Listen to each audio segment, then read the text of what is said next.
魏宁凯，男，24岁，他是他们那个小村庄出的第一个大学生。毕业后，他留在城里，被一家私企录用。一直以来，他都是父母的骄傲，是亲朋好友嘴里别人家的小孩。你这么喜欢植物，当初为什么不学园林啊？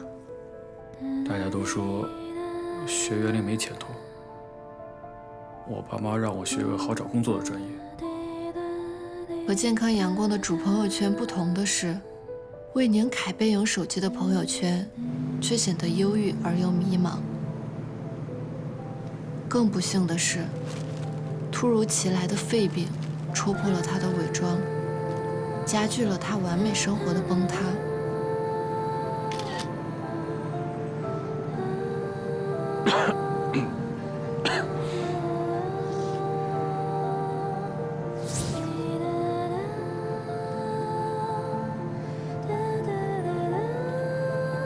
魏宁凯的生活被一分为二，外表光鲜亮丽和内心的忧郁不安，同时混乱地存在于他的身上。